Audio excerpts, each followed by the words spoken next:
Namaste. Welcome to all members from different Samajes as well as Samaj Long Island. I am not quite formally a member, but I can say I am coming from Samaj suburban New York. And it just happens they have their weekly, not weekly, fortnightly satsang at the same hour. So I am here.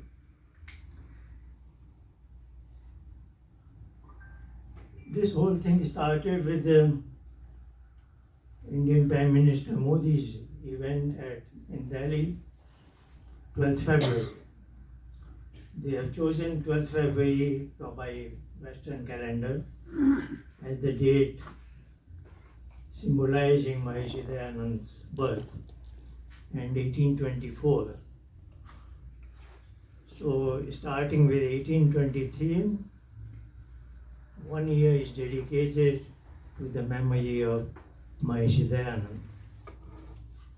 And as I was also seeing the program via the television, I had an idea that they will add another 1 year dedicated to founding of Samaj, because Samaj was founded 1875. So in the year 2025, it will have 150 years, it will have completed. So I was thinking they will announce 2-year-long events and celebrations.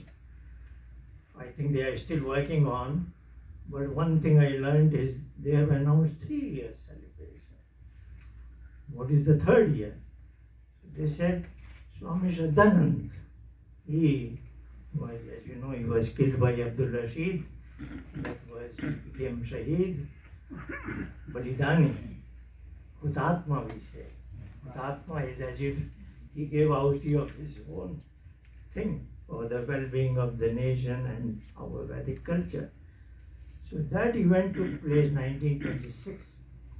So 2026 will be 100 years of Swami Shraddhanand's Balidan. So there are 3 years.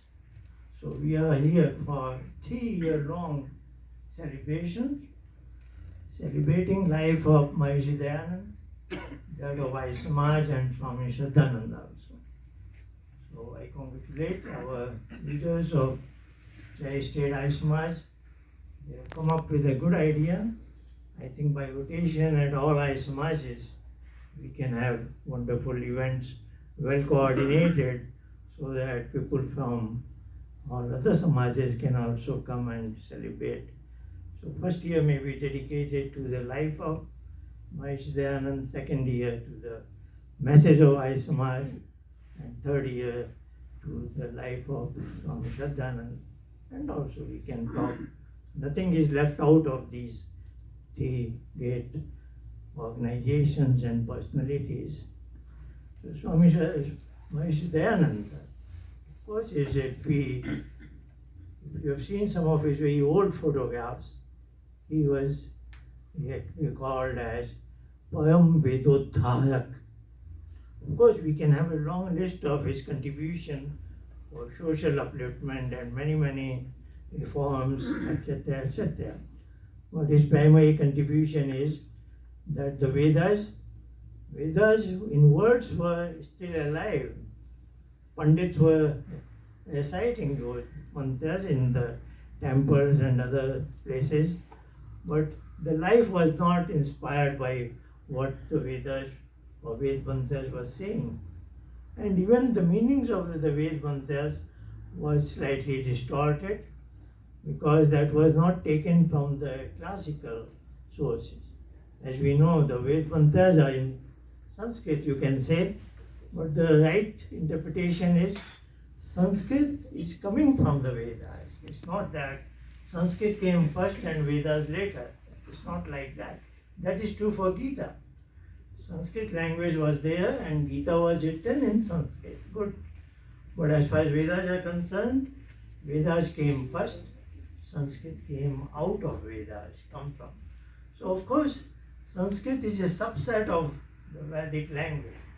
That's why I am not much learned in Panini grammar, but whatever I have seen, a lot of statements in Ashtadhyayi are Bahulam Chandasi, meaning it happens on many occasions in Vedas, but that rule does not apply to all the occasions in the Vedas. So a lot of grammar rules do not apply to the Vedas because Vedas are in their own language. So when it comes to the later interpretations of the Vedas, like there are a lot of names, Sayan is Pyamai, then Uvat, Mahida and many others, and of course all the Westerns. Then they merely took it as in Sanskrit language and they translated as if they are translating one Sanskrit text into Hindi, English or Sanskrit, something like that.